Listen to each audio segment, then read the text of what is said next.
They said he died of an overdose. But what if that wasn't the whole story? One of the most legendary artists in history, gone overnight. A young, inexperienced security guard mysteriously placed by his side. A doctor who delayed calling for help. And handwritten notes from Michael Jackson himself claiming, "They're trying to murder me." Michael constantly told me, "Latoya, if I die, they're gonna murder me, they're gonna kill me." But it doesn't stop there. While the world turned on him, one unlikely voice spoke out. Jim Carrey, a man known for comedy, now whispering about Hollywood's darkest secrets. They take elements that are true and they put it in an article so the article looks legit, and yet there's so much of the article that isn't true. Then suddenly, his life spirals too. I just want to warn people. Could I see that? Well, in a second, because I just want to, I want to tell people that if you go to a newsstand and you read about me in these rags, 90% of what you're reading is absolute garbage. It's total fabrication. Really? Was Michael Jackson framed and silenced by the very industry he helped build? The companies take advantage of them. They really do. And Sony, I own half of Sony's publishing, and I'm leaving them, and they're very angry at me because of it. But And did Jim Carrey get too close to the truth? This isn't just a conspiracy, it's a puzzle. And when you put the pieces together, the picture it paints is terrifying. Michael Jackson was repeatedly accused of inappropriate things with children. And most of us eventually took that story and were like, okay, that's messed up. Michael Jackson's a bad dude. Without necessarily taking into account the way that the press had been smearing him in really messed up ways for years. Stay with me, because what you're about to hear may change the way you see fame forever. While Hollywood turned its back on Michael Jackson, one voice stood out: Jim Carrey. In a rare interview that's only now resurfaced, Jim didn't just defend MJ, he hinted at a chilling plot to destroy him.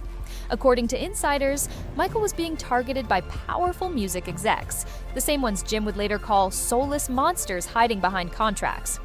Jim warned that these elites were behind a smear campaign meant to ruin Michael's name, all because he was getting too close to exposing them.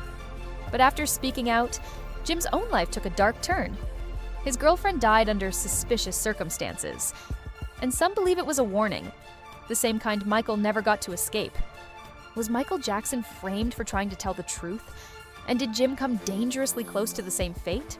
Conspiracy really is a conspiracy, in my opinion, between the media and the DA to make Michael Jackson appear to be the guiltiest person on the planet, when in truth, no one could be more humble, more talented, and more loving than Michael Jackson.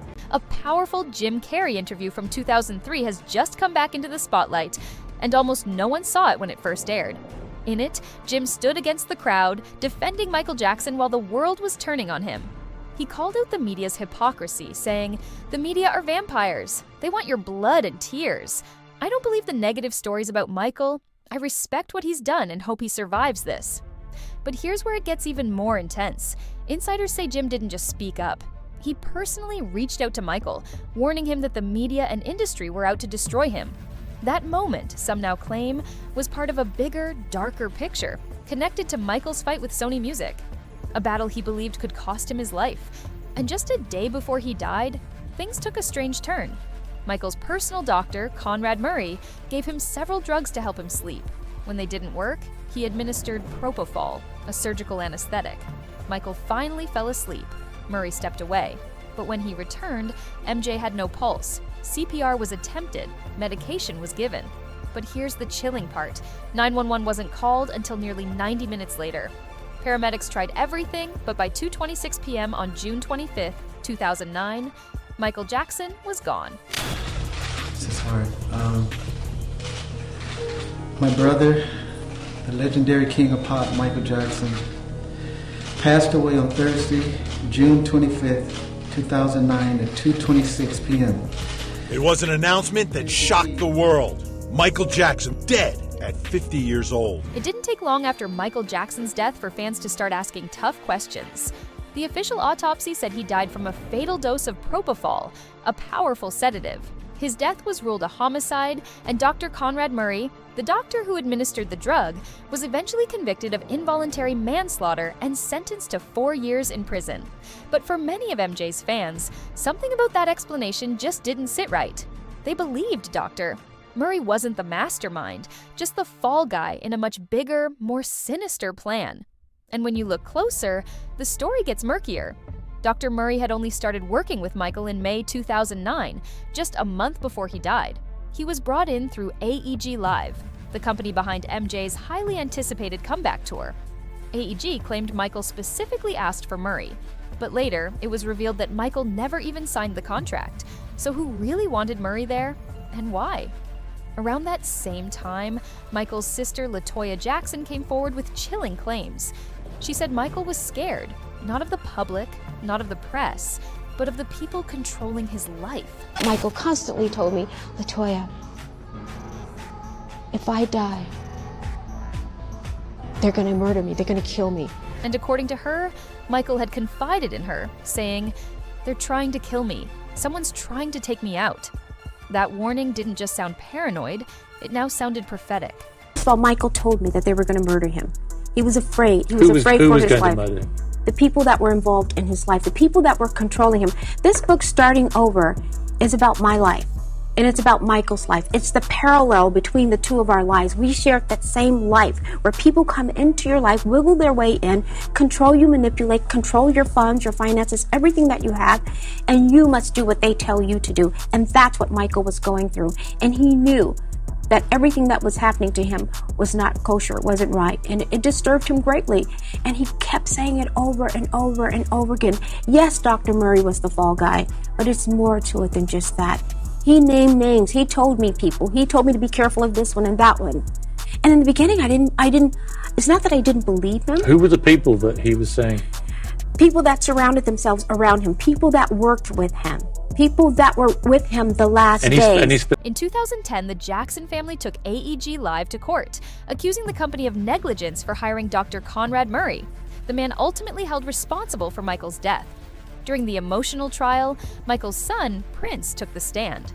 What he revealed was deeply unsettling. Prince testified that his father had been under immense pressure leading up to the tour. But more disturbing than the stress was something Michael kept repeating. "They're going to kill me." Not once, not in passing, but multiple times. These weren't just the words of a stressed performer, they were the warnings of a man who felt hunted. And for many fans watching the case unfold, it only deepened the suspicion that Michael Jackson knew what was coming, and that his death may not have been an accident at all. Prince said his father would cry after phone calls, saying, quote, "They're going to kill me. They're going to kill me." In the end, the jury sided with AEG Live, clearing the company of wrongdoing in Michael Jackson's death. But for many fans, that verdict didn't bring closure. It only raised more red flags. They believed that someone far more powerful than Dr. Murray was truly behind what happened. And then, something surfaced that sent shockwaves through the fan base. Just weeks before his death, Michael had written a series of haunting handwritten notes. In one, he said, "They're trying to murder me. The system wants to kill me for my catalog." That catalog, worth hundreds of millions, included some of the most valuable music rights in the world. And suddenly, the story wasn't just about negligence, it was about motive. Michael's daughter, Paris Jackson, began speaking out too. She started calling out Sony and John Branca, the man overseeing MJ's estate. Paris publicly liked several tweets accusing them of being responsible for her father's death, including one that read, "We've been telling you the truth for 7 years. Shame on anyone who sided with Michael Jackson's murderers." And here's something you need to understand about MJ's relationship with Sony. He didn't trust them. In fact, he believed the company was evil. The companies take advantage of them. They really do. And Sony, I own half of Sony's publishing, and I'm leaving them, and they're very angry at me because of it. But Michael had long accused Sony of working against him, and not just quietly. He spoke about it openly and often, even after successfully outsmarting them by gaining control of half their music catalog. Shortly after, he cut ties and went independent. a bold move that may have made him a target. Being the artist that I am at Sony, I've generated several $1 billion for Sony, several billion, and they really thought that my mind is always on music and dancing, and it usually is, but they never thought that this performer, myself, would outthink them. So I'm leaving Sony a free agent, owning half of Sony. So I own half of Sony's publishing, and I'm leaving them, and they're very angry at me because of it. But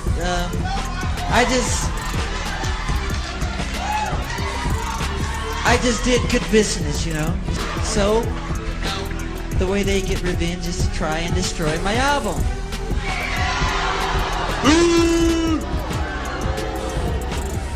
But I've always said, you know, good art never dies. And Tommy Mottola is a devil. And he is a horrible human being. And we have to continue our drive until he's terminated. But wait, this goes even deeper. Everything we've seen so far, that might just be the beginning. Long before Sony allegedly tried to silence Michael Jackson, some insiders say they had already launched a different kind of attack, one aimed at his reputation. The goal? To destroy his public image so thoroughly that nothing he said could ever be trusted. These sources claim that the powerful forces behind the scenes framed MJ for a horrific crime, one that haunted him for the rest of his life. And while the allegations were never proven, they stuck. The damage was done. If true, this wasn't just character assassination, it was strategic sabotage designed to isolate and discredit him before he could expose the truth. And that's when you realize this might not have been about scandal at all. It might have been about control. And the idea that Sneddon had such a vendetta, again in my opinion, that he would charge Michael Jackson with the abduction and conspiracy charges in addition to and alcohol and plying the kids with alcohol and all of these other charges, which amounted to 14 counts against Jackson, was proof positive for me later that Sneddon was out for any kind of blood he could get. If anything could stick, he was going to throw it out there, no matter how ridiculous it was. And so the conspiracy really is a conspiracy, in my opinion, between the media and the DA to make Michael Jackson appear to be the guiltiest person on the planet. Now, here's where things get even more unsettling. The theory that Michael Jackson was set up has been around for years, but new information emerged in 2024 that sent shockwaves through the fan base. During a legal battle involving rapper Diddy, one of his former producers, Lil Rod, filed a lawsuit.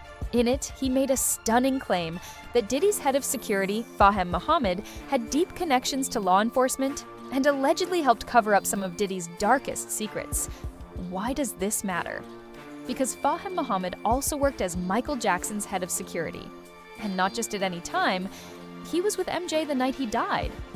Even more suspicious? During Dr. Conrad Murray's trial, Fahem testified that he had only been hired as chief of security about 10 months before Michael passed away. For fans already skeptical of the official narrative, this revelation didn't just raise eyebrows, it rekindled the fire behind one of the biggest questions surrounding MJ's death. Was Michael surrounded by people he never truly chose? Placed there by someone else? At that point in time, how long had you worked security for Mr. Jackson? Approximately 10 months. And what were your responsibilities? I was the chief of his security, so my responsibilities ranged from making sure his house was protected, making sure his children were protected, and making sure his day-to-day activities and movement was all safe and planned and mapped out. And just when you think it couldn't get more suspicious, here comes another twist. When Fahem Mohammed was hired as Michael Jackson's head of security, he was barely out of college. In fact, he had just graduated with a business degree, not in law enforcement, not in protection, and he was only 20 or 21 years old. Think about that. The most famous pop star on earth, with millions in assets and a history of public scrutiny, supposedly chose a 21-year-old business student with no real security experience to guard his life? Doesn't add up. And maybe there's a reason. According to journalist Ian Carroll, it's possible that Michael didn't choose Fahim at all. Carroll suggests that someone else may have hired Fahim, presenting it as Michael's decision, a move that raises serious questions about who was really in control of Michael's inner circle during his final months. For most of Jackson's career, his head of security was Bill Bray, who was his mentor and basically his father. And the two were extremely close. Bill ran his security until he was 70 when he retired, and Jackson continued to pay his medical bills until he died at age 80. But then once Bill retired, Jackson was then protected by other security people that came and went, and he wound up with this guy who has direct connections to Diddy's blackmail operations, who was directly complicit in covering up crimes for Diddy and covering up use, prostitution, human. This is the guy that was protecting Michael Jackson the day that he died. The day that he was overdosed on after he was probably already asleep, and the only witnesses, there were no witnesses to the crime. I'm honestly kind of surprised that this guy never got checked into as a suspect. But the story doesn't end there. In fact, it gets even darker. Journalist Ian Carroll also raised another chilling possibility, that Fahim Muhammad might have had ties to intelligence agencies. This theory sparked a wave of speculation online. Fans began asking, was Fahim just a bodyguard, or was he actually a handler placed in Michael's life? The comparison was hard to ignore. People began connecting dots between Fahim and others in the industry, like Harley Pasternak, the former trainer who threatened to institutionalize Kanye West. According to Carroll, this could have been part of a much bigger setup, one designed to frame Michael for crimes he didn't commit. And when that strategy didn't succeed, the theory goes, they moved to eliminate him completely. I was looking up Fahim, and where did I find another article about him? On Penn State, the Wharton School. He didn't attend it as a student, he was invited as a speaker for this Wharton real estate entrepreneurship event. Which makes perfect sense. He has a real estate investment company or whatever, but if you've been following along, you would know that the Wharton School comes up an awful lot when we're talking about intelligence agencies and people associated with the CIA and the FBI, etc. Just thought it was interesting that they invited him to be a honored speaker at their event. And now, here's the best part. Check this out. This is in all of his bios, by the way, but we're pointing it out now. In 2008, Fahim graduated from Sacramento State University with a Bachelor's of Science degree in Business Administration with a concentration in real estate and marketing. Okay? Do you realize what's wrong with that yet? Anything coming to mind? When did Michael Jackson die? June 25th, 2009. Jackson died from cardiac arrest caused by a propofol and benzodiazepine overdose, caused by his doctor apparently. Hold up. Hold the phone. Pause. Why is a dude who just graduated college last year with a business and real estate degree the head of security for the king of pop, for Michael Jackson, the most famous musician of all time? What's going on? Let's shift back to Jim Carrey, because new details have emerged that paint his Hollywood exit in a whole new light. On the surface, it looked like Jim simply walked away from a wildly successful film career, but insiders now claim it wasn't entirely his choice. According to these sources, Jim became a target, much like Michael Jackson, after daring to speak the truth about what really happens behind the scenes in Hollywood. In a bold 2018 interview with The Hollywood Reporter, Jim didn't hold back. He revealed he had no interest in playing along anymore, saying, "I didn't want to be in the business. I didn't like what was happening, the corporations taking over. My plan was never to join Hollywood. It was to destroy it, take a sledgehammer to the whole thing." That interview came not long after a viral moment at New York Fashion Week, where Jim told a reporter, to her face, that the entire event, and even the idea of celebrity itself, was completely meaningless. He wasn't playing a character, he was sending a message. Hollywood isn't what it seems. And those who speak out don't walk away untouched. There's no meaning to any of this, so I wanted to find the most meaningless thing that I could come to and join, and here I am. They're celebrating. I mean, you got to admit it's completely meaningless. Well, they say they're celebrating icons inside. Celebrating Do you believe icons, in boy, that is just the absolute lowest aiming, possibility that we could come up with. It's like icons. What do you believe in icons? I don't believe in personalities. I don't believe that you exist, but there is a wonderful fragrance in the air. At the time, mainstream media didn't take Jim Carrey seriously. They mocked him, labeled him crazy, and tried to discredit everything he was saying about Hollywood's hidden power structures. But as time passed, something strange happened. People started going back to Jim's older interviews, and suddenly his words didn't seem so wild. They seemed deliberate. One moment in particular stood out. In 2014, during a guest appearance on Jimmy Kimmel Live, Jim walked on stage making a bizarre hand gesture, one that many believe represents the Illuminati. Kimmel pretended not to understand it, playing it off like a joke, but Jim didn't let it slide. He called him out right on camera, saying, "Oh, come on, Jimmy. You know what this is? Everyone in show business knows what this means." The crowd laughed. But was it a joke? Or was Jim trying to say something the industry didn't want us to hear? Is that a gang sign? Have you, Oh, like you don't know what it is. You don't know what that is. I have no idea. You don't know. Jimmy Fallon doesn't know. David Letterman doesn't know. We don't know. All the comics and show business don't know what this is. Right? Yeah. What is it? Come on, Jimmy. But Jim didn't stop there. After calling out the gesture, he looked straight at the camera and said something that most people brushed off as a joke. But it didn't sound like one. He told the audience he was there to blow the lid off a secret group that controls Hollywood. I'm here tonight to blow the lid off it, to be the whistleblower. I'm sick and tired of the secrets and the lies. The crowd laughed, thinking he was just doing a bit. But Jim wasn't smiling. He sounded serious, too serious. And for those paying close attention, it felt less like comedy and more like a warning wrapped in a performance.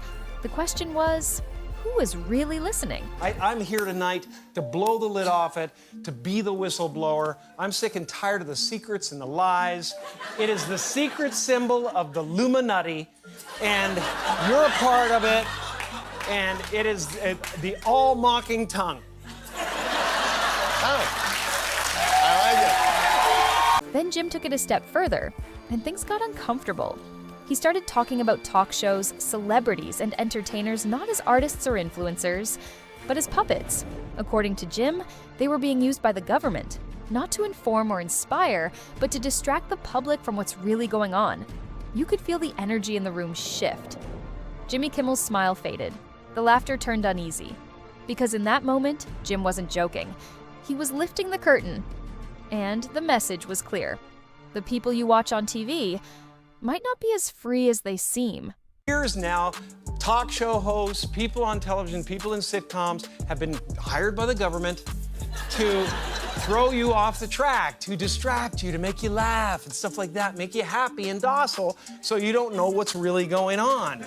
You know, when they get out there in the woods in a circle naked and they decide these things and, you know, and look at him trying to come it up. It's hilarious, hilarious. But here's something eerie and possibly staged. Rumors began circulating that the audience didn't actually laugh during Jim Carrey's explosive comments on Jimmy Kimmel Live. Multiple people who claimed to be in the studio said the laughter was added later in post-production to drown out the uncomfortable truth Jim was trying to reveal. One viewer even commented, "My dad was there. There was no laughter. It was added to cover it up." And then, almost exactly 1 year after that appearance, tragedy struck. Jim's girlfriend, Catriona White, was found dead from a suspected overdose. Within days, her ex-husband filed a lawsuit against Jim, accusing him of giving her the prescription pills that led to her death. Jim denied the claims, issuing a powerful statement that many believe hinted at a setup. There are moments in life when you have to stand up and defend your honor against the evil in this world.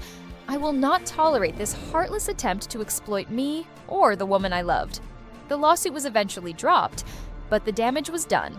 Jim stepped away from Hollywood, and by 2022, he officially announced he was done with acting, choosing instead to focus on painting and living quietly. But now, with everything we've learned, from Michael Jackson's mysterious death to Jim's warnings about the industry to the disturbing parallels between their stories, fans are starting to wonder, was Jim Carrey being targeted for telling the truth? Was Michael Jackson framed and silenced before he could reveal too much? Do powerful people in Hollywood ruin lives or end them to protect the system? What do you think? Drop your thoughts below. Because this rabbit hole, we may have only just begun to dig.